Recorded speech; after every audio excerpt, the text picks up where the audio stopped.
There's an enormous plethora of RPG games to choose from. There's some that are incredible, and some that are, little uncreative.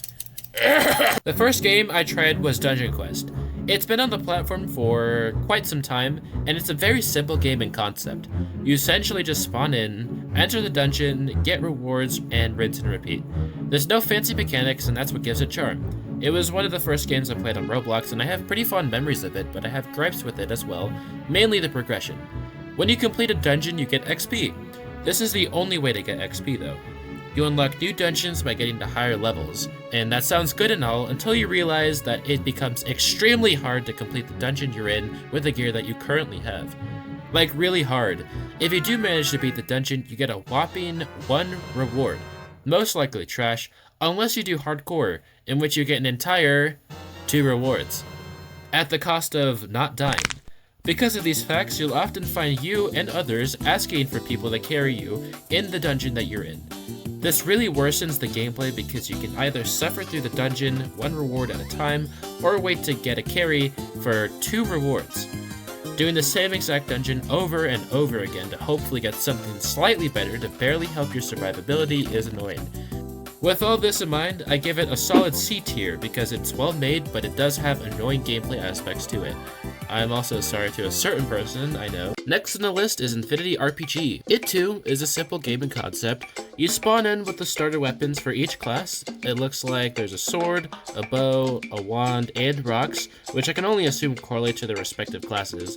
You go out into an area and basically kill things to level up. That's pretty much it. There's a gold system too, which can net you new armor and more health or weapons, but that's about it. It's so simple that I thought I was missing something.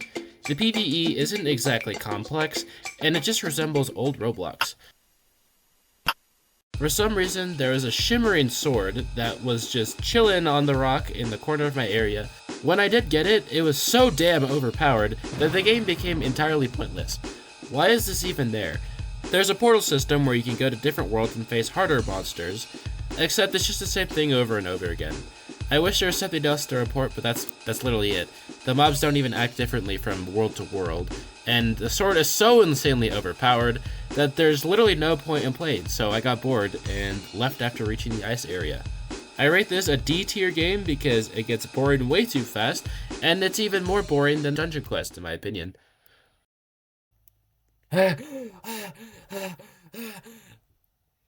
And that's why I rate Deepwoken, wait!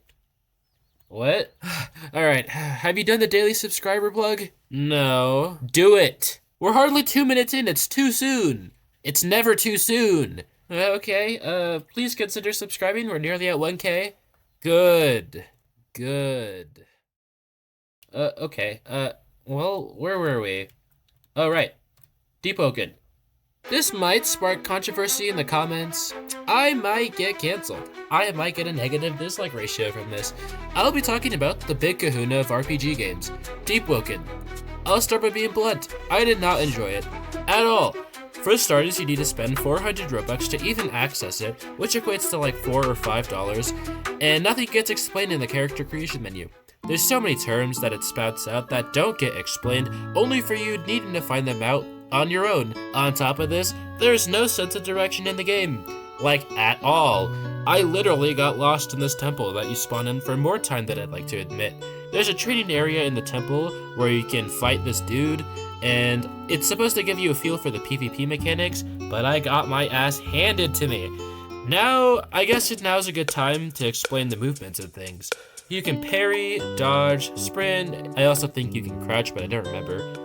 There's a bar for hunger that you need to worry about, a bar for thirst that you need to worry about, also a bar for energy that you need to worry about, which also gets never explained, and your health bar. When you die, you respawn, and it becomes tainted. When you die while it's tainted, you get sent to the depths. Ooh, scary. If you die in the depths, like with 100% certainty, I saw it too late.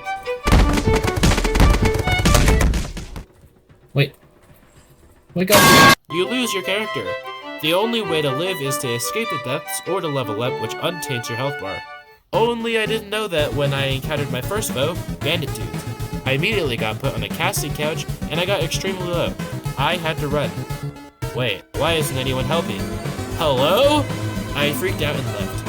When I rejoined, I came back rejuvenated and willing to give Deepwoken another chance. I was gonna do things. I was finally gonna do things. I got nowhere because I ended up spending a lot of time just going in circles, and I ended up back in the same place thinking I made progress. Yeah, I gave up. I rate this a low D tier game based on the beginner experience. I'm sure it gets fun later, but I don't feel like continuing until that point.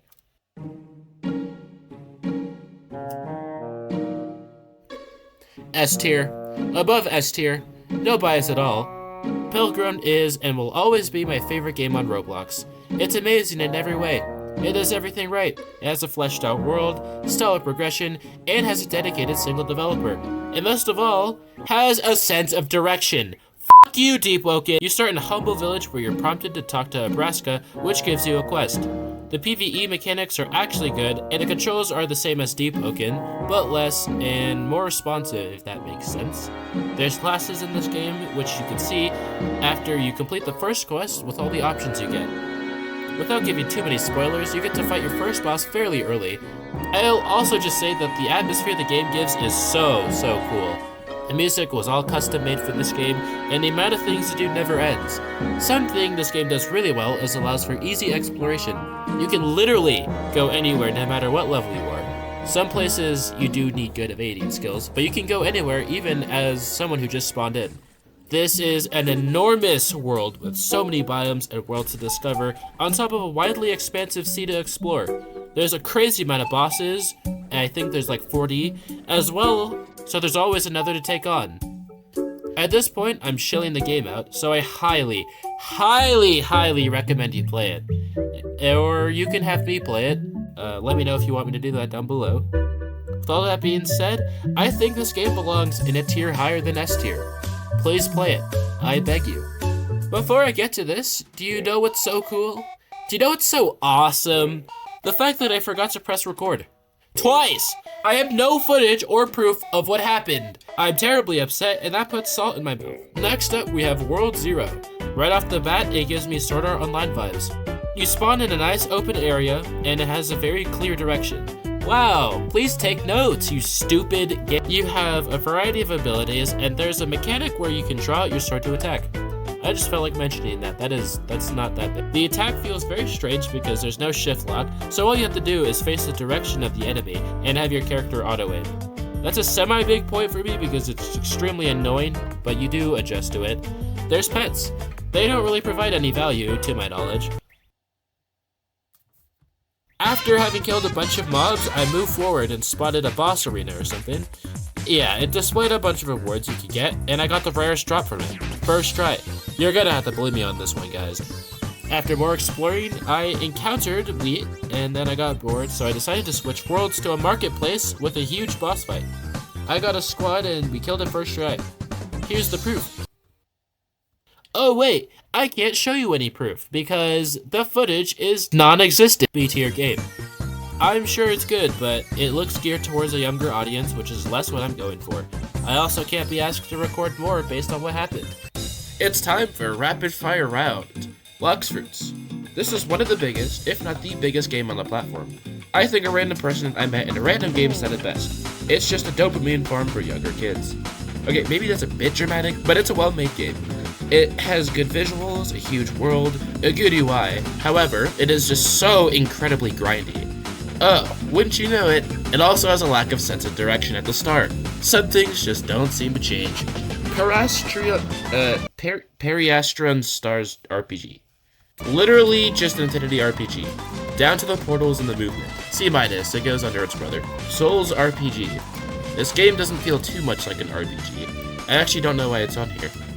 Oh, never mind, it's Souls RNG. Z tier gambling.